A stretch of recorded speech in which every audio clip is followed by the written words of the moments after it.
Welcome to Beast Next Door, inspired by MrBeast's good deeds. If you knew what I knew, you could get 10 million subscribers within 6 months. Your first video is not going to get views. Subscribers don't matter. Views don't matter. I mean, they do. So stop sitting there and thinking for months and months on end and just get to work and start uploading. Everything you want as a creator comes from making the best videos possible and thumbnails. MrBeast shares his best YouTube advice all the way from title and thumbnail secrets to growing a channel on YouTube. It's much easier to get 5 million views on one video than 50,000 views on 100 videos. He also reveals how he's able to hook in viewers in his videos and what he would do if he started over from scratch. What advice would you give yourself when you were starting out? Your videos suck. You think your videos are good, but they suck. They just do. And the sooner you learn how to make good, great videos that people actually want to watch, the sooner you'll get views. I think is the biggest takeaway. Because like when I was 14, I thought my videos were the best in the world. They weren't. They're terrible. Many people are making way better videos than me, but I didn't think that. And I think, to be successful, you kind of have to have a little bit of that ego where you're like, my content's great. You got to believe in it. But also like, if you have sub 1,000 subscribers, like there's a good probability your videos just suck. They just do. And you need to make hundreds of videos or 100 videos. I don't know. Depends on the difficulty of your videos. Improve something every time and just like get to the point where they don't. When you make good content, you'll blow up. It's not the algorithm. It's not anything. It's just like me and most people who are in my position, you just make terrible videos. And that's okay, because you got to make a bunch of videos and improve over time to be great. Like you don't just pick up a baseball and become an MLB level athlete within a year. It takes many years, and YouTube's kind of the same way. A lot of people get analysis paralysis and they'll just sit there and they'll plan their first video for 3 months. And yeah, any of you listening, especially if you have 0 videos on your channel, your first video is not going to get views, period. It's not. Your first 10 are not going to get views. I can very confidently say that. So stop sitting there and thinking for months and months on end and just get to work and start uploading. Like all you need to do, this applies to people who have not uploaded videos but have dreams of being a YouTuber, is make 100 videos and improve something every time. Do that. And then on your 101st video, we'll start talking, like maybe you can get some views, but your first 100 are going to suck. There are very freak cases like Liza Koshy or Emma Chamberlain who have really good personalities and it doesn't take them as many videos. And it's just like people who are 7'5" and making the NBA. Like, yes, there are freak cases you can find, but for the average person like us, who don't have these exceptional personalities and, backgrounds in filmmaking, just make 100 videos, improve something each time, and then talk to me on your 101st video. How do you improve something each time? The second one, just, I don't know, put more effort into the script. The third one, try to learn a new editing trick. The fourth one, try to figure out a way that you can have better inflections in your voice. The fifth one, try to, study a new thumbnail tip and implement it. The sixth one, try to figure out a new title. There's infinite ways. That's the beauty of content creation online. There's literally infinite ways, from the coloring to the frame rate, to the editing, to the filming, to the production, to the jokes, to the pacing, to every little thing can be improved, and they can never not be improved. There's literally no such thing as a perfect video. What YouTube wants is they want people to click on a video and they want to watch it. Like at its core, that's what it is. Now you can like draw little lines and go as deep as you want into how to get people to click and to how to get people to watch. I mean, essentially by studying the algorithm, you'll learn that you're more studying human psychology, right? What do humans want to watch? Anytime you say the word algorithm, just replace it with audience, and it works perfectly. Like the algorithm didn't like that video. No, the audience didn't like that video. Literally, that's it. If people are clicking and watching, then it gets promoted more. And that's literally all the algorithm does, is reflect what the people want to a T. And if you deny that, you just make terrible videos and are trying to find a scapegoat. What makes for a good title? Short? Not just short. It's also, if someone reads it, are they do they have to watch it? Is it just so intrinsically interesting that it's just gonna with them if they don't click on it? You know what I mean? Ideally, it's a title also that, because the titles don't live in a vacuum, right? So it has to lead into the content. So ideally the title represents content that you would want to watch for 20 minutes. So if it's a 20-minute video and the title is I stepped on a bug, the click-through rate is going to be much lower than if it was like a 5-second video. Like even nuances of the length of the video based against the title will affect whether people want to click it, because sometimes they just don't add up. I mean, it's that, yes, ideally you want it below 50 characters, because above 50 characters on certain devices, you run the chance of it going ... So like I took a light pole and I saw how many dollar bills I could stack on top, and they would just go ... because it's too long and it can't finish it. And that's the worst thing, because then people don't even know what they're clicking on. And so it's going to do even worse. Short, simple, ideally, and just so freaking interesting they have to click. And it is a good segue into the content, and it represents the length of the content. The more extreme the opinion, typically the higher the click-through rate. If you can pay it off in the content, then it just supercharges it. So like, Oh, so you have a kind of estimate of the extreme. here, like this water, right? You're like, Fiji water sucks. Yeah. That would do fine. But if you said Fiji water is the worst water I've ever drank in my life, Yeah. way more extreme opinion would do way better. But you have to deliver.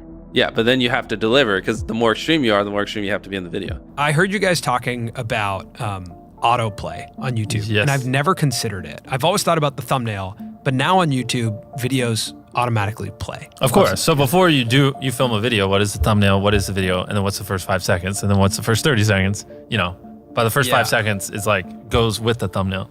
Because it's possible that people open YouTube and They don't see even- it. They don't even Especially see the for thumbnail. us, because like for so many people I've watched hundreds of our videos, when I upload, I am first on your homepage. So like you just literally don't even see the thumbnail because it autoplays so quickly. So like the thumbnail is irrelevant. I have to like visually convince you to click on the video. Wow, that's so interesting. Yeah, that's why we go so hardcore. Dude, that's so crazy. So do you consider also captions in those first 5 seconds? Because Of people course, aren't all watching of it. with Yeah, audio. everything. Everything. Yes, 100%. Wow. So those first 5 seconds, that hook is now even more important than it ever used to be. Oh, 100%. Yeah, before it was important because you had to convince people to watch. Yeah. Now you have to convince people to click and watch at the same time Whoa. with the first 5 So seconds. that's driving CTR now too. Yeah. It is, Interesting. 100%. Wow. I roast the hell out of people who like have boring first 5 seconds. It's brutal. Your title and thumbnail set expectations, and at the very beginning of the video, to minimize drop-off, you want to assure them that those expectations are being met. If you click on a video where, of his, where it's like, Tether is a scam, and then at the very beginning, he starts talking about literally anything else, then you are like, oh, this is bullshit. This isn't what I clicked on. But if at the very start of the video, you go, Tether is a scam, and I'm going to teach you why, then it's like, okay, you match the expectations. So at the very beginning, match the expectations, and then you want to exceed them. So you want to assure people that what they clicked on is what they're getting, and then blow their mind and be like, but you're also getting even more. That's how you lower drop off, which a lot of people, sometimes it takes them like 20 seconds to really meet the expectations. And so you lose, like, that's where you're going to lose everyone. Everyone's videos start like this, and then it levels off. So you want to reduce the amount of people that click off on the audience retention graph. I hope you're popping up graphs while I'm saying this, so it's easier for people to visualize. We really should drill this home because like the number one thing is like retaining as many people as possible at the start. Because like envision a chart where you lose 35% of your viewers in the first 30 seconds, and then envision one where you only lose 20%. That's 15% more people that are watching, throughout the video than not. And it's not like you made the whole video like a bunch better. You just had a more strategic intro that hooked them. I'm struggling to put this into words and like to really impose how important that is, but like that 15% difference in viewership really does make the difference between hypothetically like 2 million views on a video and like 10 in my head. The thing people undervalue the most is literally the first 10 seconds of the video. Like, Yeah. I think I can quote it. I tied up an FBI agent and I have $100,000 in this bag. Here's a knife. Good luck, and I just run away. Like, it gives you everything you need. Yeah. No wasted words, short, concise, and then tension. You basically want to remove every dull moment. You probably want to find the 10 most critical people you know, make them watch the video and just roast it. Certain things like if I just talk to a camera for 10 seconds without a cut, like a lot of people will just like get bored or they'll lose interest. So like having a B cam and a C cam and you can just talk for 10 seconds, but 3 seconds in cutting to a B cam and then a C cam. Like now it's more interesting, even though it's essentially the same thing and not that crazy. But you want to have good pacing. Typically having a payoff at the end keeps them, right? Last leave circle wins 10 grand. If there is a low moment halfway through, you're going to watch to the end because you want to see who wins the 10 grand. So having a good payoff at the end. How do you keep viewers watching and happy with the video? I would say just give them why they clicked, tell them why they should watch, and then just stick on topic. Like that right there isn't even super complex, but that would already put you in the upper echelon of YouTube. It's hard for a lot of people. People, for whatever reason, like they just drag it out. A lot of vlog channels do it. It's like eating $100 ice cream, and they'll be like, I'm gonna eat $100 ice cream. But first, and then it's like earlier in the day, and it's just stuff that has nothing to do with what you clicked on. It's like them birthday shopping for their mom. And it's like, that's not why I came here. Now, if you're looking to grow your YouTube channel, I gotta tell you about this before we get into the rest of MrBeast Genius Advice. And that is that we at Think Media are doing a free YouTube challenge to help you grow your first 1,000 subscribers on YouTube or make your first $1,000 on YouTube. To sign up for free, all you have to do is go to tube1kchallenge.com or check out the link down in our description. During this free challenge, Sean Cannell, the founder of Think Media, is going to be showing you guys how to grow your YouTube channels and make money online with YouTube. So click on the link to sign up today or to check out when our next challenge is going to be. Okay, let's get back into the video. What's interesting is the longer people watch something, the more likely they are to keep watching. So you don't have to try as hard in the hypothetically back half of a video as you do in the front. Like even right now, we're so deep into this where a lot of people listening are probably just going to keep listening relatively close to the end unless we just have a really boring part of this conversation because they're just in it. They're immersed. And so a big, like, to really boil it down to a simple level, you just want to get people where they're immersed in the content and then just kind of hold them there. The thing is, it's all knowledge. It really is. And like every time I say this, people debate it to the end of time on Twitter, but I don't care. Like I could start a new channel tomorrow with not using my face or my voice, like without ever promoting it. And in 6 months have 20 million subscribers. I just could. Yeah. It's purely knowledge. Like if you knew what I knew, you could get 10 million views a video and you could get 10 million subscribers no matter where you are right now within 6 months. It really is just knowledge. And I can already tell you 90% of the people watching, they don't agree with that. They don't. And everyone has excuses and they're always like, nah, YouTube just doesn't work like that, Jimmy. You don't understand. But I mentor a lot of people. I see it even to this day. I still see it all the time. It is possible. It is simply knowledge. And the second you accept that it is knowledge and you start your, for me, 10,000 day journey of learning, for you, whatever it is, if you want to be less hardcore, and like actually figuring out, you know, what makes a good video, what does my audience want, how can I elevate, and then you take that knowledge and you just assume that I will never understand what the perfect video is, and every single day I just need to be devoted to learning as much as possible and improving as much as possible, and I got to improve every video as much as I can. Then there you go. There are tons of viral ideas that people can do that don't require money. It does not require money to go viral. Like at one point, one of my most viewed videos was like spending 24 hours in a desert. We just grabbed a tent and some stuff and we went in the desert. And it got like 60, 70 million views. I have so many videos where we spent hardly any money, like the no food one, or I'd have to pull up the channel and go through it, that have gotten tens of millions of views, and they would have gotten 10 plus million views even on a small channel. So people who say, oh, well, I could be MrBeast if I had money. Well, A, I didn't start off with money. I was poor. I had no money, and it took me like 7 years just to buy a camera, saving up from YouTube. And B, some of our most viewed videos, literally, like anyone can do. The best way to get views, in my opinion, I think it's better to really focus on quality if you're a very small YouTuber, and you can upload a video a day and like all the videos be average, and like none of those videos will really stand out. None of it's like epic enough where like the algorithm's gonna go, oh, this video is good, like we need to spread it. I feel like a lot of small YouTubers, they just post like videos that aren't bad, but they're not great, and they just do that, and none of them ever pop off, so they never get an audience. Where it might be better to like,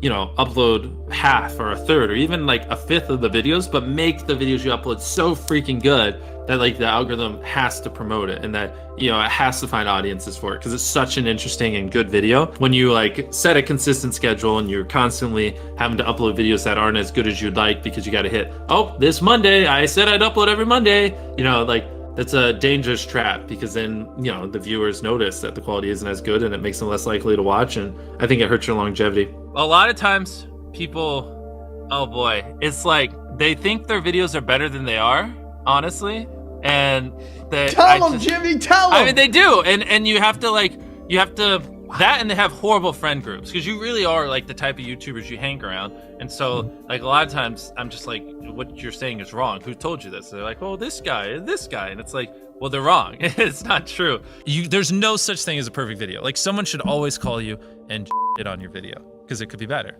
Like that's because imagine if someone does that every video and you upload hundreds, if not 1,000 videos over the next 10 years, and every single time someone's critiquing you and you're applying what they're critiquing. Like imagine the compound effect over that time span. It's invaluable. People think it's like, oh, well, it's all like CTR and stuff like that. But a big thing that everyone underestimates is it's what was your experience with your last video? If people loved the last video of yours that they watched, they're more likely to watch your next one. For the YouTubers watching this, when people watch your video, they go, okay, that was good, but like that's enough of you for the day. Like it was all right, right? Whereas what you want is them to go, holy crap, that was crazy. Oh my God, what's that? Holy crap, that was crazy. Oh my God. And they watch 10 videos. That's what you're going for, that data can't describe. And like, I've never heard anyone talk about that, but that is it. That's how you get these high view counts because people watch 10 videos, not one, you know? It's okay to draw inspiration from me, but just don't do what I do to a T. It's not like $1 versus blank. I'm the first person to do it. But I just, you know, saw that format and I was just like, how can I do that 100 times better? Right. How can I put 100 times more creativity into it? How can I level up the editing by 100 times? How can I spend 100, blah, blah, blah. And that's always my mindset. How can I, like, if I get inspired by something, how can I do that but 100 times better and make it my own? Whereas a lot of people are just like, oh, MrBeast did that. I'm just gonna do it. Yeah, how do I make a good thumbnail? How do I get people to click my video? You want it to be simple. You want them to be able to, like, when they're scrolling through their suggested or homepage or whatever touch point, you want them to instantly be able to understand what you're conveying. And you want them to feel some type of emotion, you know what I mean? The way I like to phrase it is you want to make it so interesting or spike their curiosity or whatever emotion so much that, like, if they don't click it, they'll wonder, you know, when they're before they go to bed, like, what happened? You know what I mean? Like an example would be like, if you uploaded a video, I rode a skateboard with 1,000 other people on it, and like people are falling off the side or whatever. And I'm envisioning like a giant skateboard and people like hanging on the side of it. Maybe it's like about to go off a big ramp. If you don't click that, you're gonna like be so curious. It's gonna be on your mind, you know? Later in the day when you're daydreaming, you're gonna think like, huh, what happened? What happened to those 1,000 people on that skateboard? That's kind of the mindset I think you should have when making thumbnails. How often do you change a thumbnail on a video? Is that something, do you usually just stick with one or you try different ones? Well, I think we get better at making thumbnails every year. So it's more, when I upload a thumbnail, I usually think it's good and I don't change it most of the time. But what happens is like 3 years later, I look back and I'm like, oh, that's a horrible thumbnail. And so it's usually like every 2 years we just go back and update a lot of our older thumbnails just because they're terrible. Just with like the new knowledge we have and what we've learned. And funny enough, that actually usually does help quite a bit when we update the thumbnails on old videos.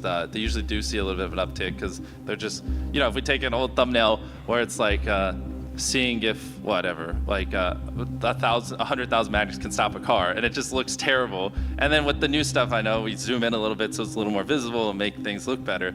Then magically it starts doing a little bit better because now people actually understand what it is because I'm not as much of an idiot anymore. In 10 years, YouTube's going to be bigger than television ever was for culture, in America at least, in my opinion. And so I think a lot of people underestimate that, and I don't think people really understand just how, like, to be one of the top creators on the biggest social media platform, and that will also be the biggest in 10 years during that whole time, like the amount of value and how crazy that is. Like, you don't need a network, you don't need you know, to go through people. You just are. You can do whatever you want and you can influence people how you want. It's just wild. It's mind-blowing, and you can leverage that to build businesses or, you know, like do things like Beast Philanthropy or whatever. I think like people don't realize just how much influence the top YouTube channels have. No one's ever gonna do what I do better than me. Like, it's just not, it's not even humanly possible. Like, I reinvest every penny I make. I work every hour I'm awake. I devote every atom in my brain to solving this. I hire the best people on the planet. I've been doing this for 14 years. And I think in decades, not years. So I'm gonna be doing this for another 20, 30 years, not 2 or 3. So no, the next me isn't gonna be me because no one's gonna do what I do better than me. It's not possible. If I thought someone was doing better than me, I'd just start sleeping less so I could work even more. Like, I'd figure it out. I don't give the barrier to entry to be you is extremely high. Yeah. Right? Especially where you're well, at it's just because I'm all in. I'm crazy. Like, people shouldn't be me. I don't have a life. I don't have work-life balance. My personality, my soul, my being is making the best videos possible, entertaining my fans as best as I can. Like, that is what exists on this planet. And I don't recommend it. You know what I mean? Like, you should have work-life balance. You should not devote your entire life to this one thing. Like, go have fun. Like, you know, I'm miserable a lot of times. I have a mental breakdown every other week because I push myself so hard. Like, I don't recommend it, you know? What do you think gets us to 1 million subscribers? Well, subscribers is an arbitrary number. Okay, so a million views a video. No, you should ask me, what helps us make the best videos possible? That's the only question you should ask me. Subscribers don't matter. Views don't matter. I mean, they do, but all that comes. Everything you want as a creator comes from making the best videos possible, and thumbnails. But it's easier to, you know, make thumbnails. The video part's the hard part, and that's the thing that you're known for. Ask, how can I make my videos better? Do that every single day for years, and then you'll probably get views.